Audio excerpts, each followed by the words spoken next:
What's up, guys? West Coast Picks here, and today I have video number 2 of the day. It's not very often I do 2 videos in a day, but I just finished pinning up this Interactive Plus, and I had a question about what makes it an interactive and how it works and stuff like that. So I will go over that in a sec.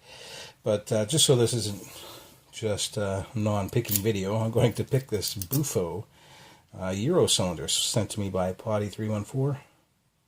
Has a nice little buffalo on the key there. It's pretty funny. And pretty decent bitting. Yale type keyway.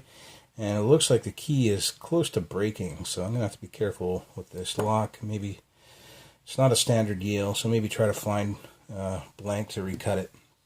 Anyway, I'm going to pick this thing open, and then we're going to talk a little bit about the Mul-t-lock interactive. And then I'll cut this thing at the end of the video. Alright, let's try to pick it out of hand here. Just using a top of the keyway bike spoke, 3D printed handle with kind of a gem type hook.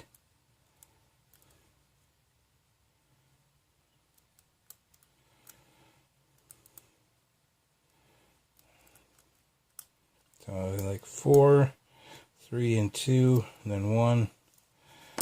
I did 5 first, but yeah. Just a stock lock, so nothing major. So we'll put that aside for now, and we'll talk about this Interactive Plus. So I was asked what makes it an interactive and how it works and everything. So here it is bitted. I have it bitted up to a pre-cut I had lying around. I got a bunch of these pre-cuts. And just going to take the key out.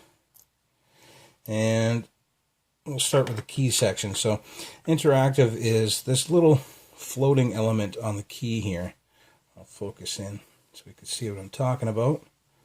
Grab a pick.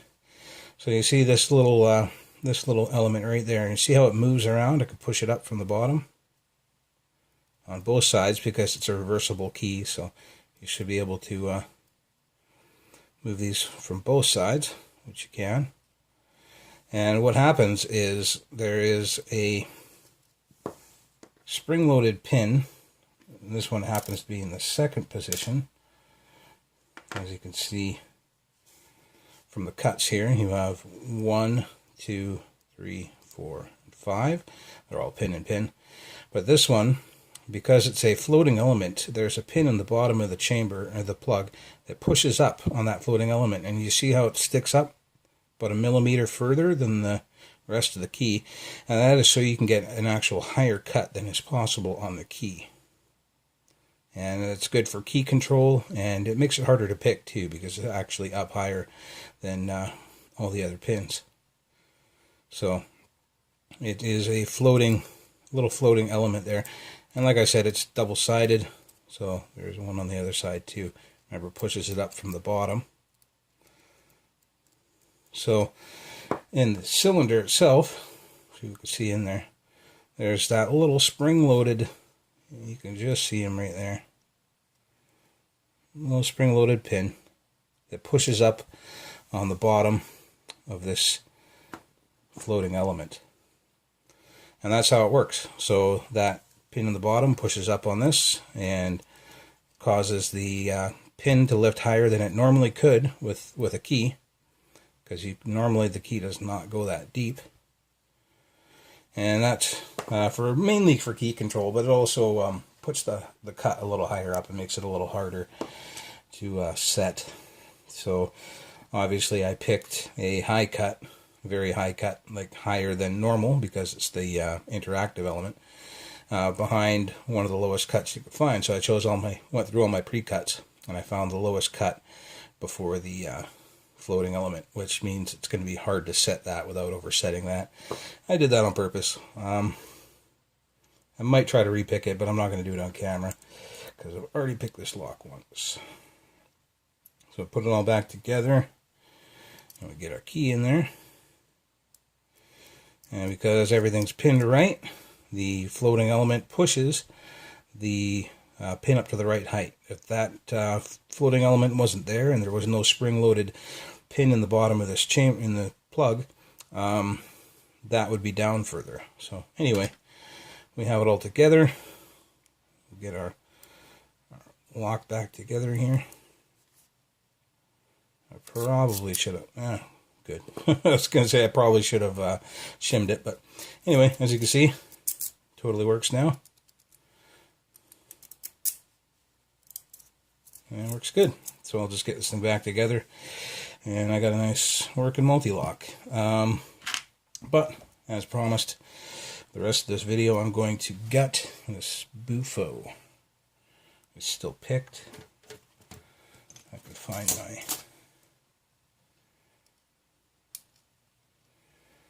clip remover here. There we go. It's one of these bendy clips. I'm not a big fan of these because you can only bend them so many times before it's, you know, useless. So you try not to bend it too much because you don't want to break it. So you pretty much, you just as much as it needs, no more. I'm not going to bother shimming it because it is a standard lock.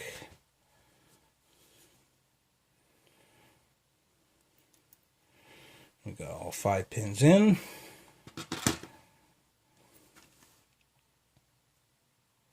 And I didn't feel any security pins or anything in here either, so. But I hadn't picked a Buffo before. It's actually pretty good tolerances. I'd say it's about like a Yale. Maybe a little, not as good as a Yale, but pretty close. We got no counter milling or anything silly there. And up in the top, like I said, I didn't feel any security pins, so we got standard. This is probably going to be a challenge lock by the time I send it back out. Standard.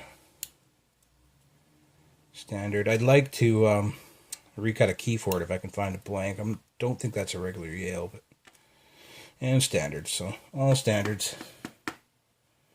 All our springs. Everybody's happy. I'll hold it up for the sticklers in the crowd there. There you go. So, just a standard lock, nothing major. So hopefully that helps you guys understand what interactive means. Also, the plus means that the, well, I showed you when I picked it, the key pins have a little bit of counter milling on the inside, and the drivers have a little knob on the inner pin to catch on them. So that's what makes it plus. Anyway, guys, hope that helps, and I'll talk to you guys later. I'm going to probably keep this lock apart, this Buffo, and turn it into a challenge lock. So next time you see it, it'll probably have a crazy name or something. Alright, guys, later.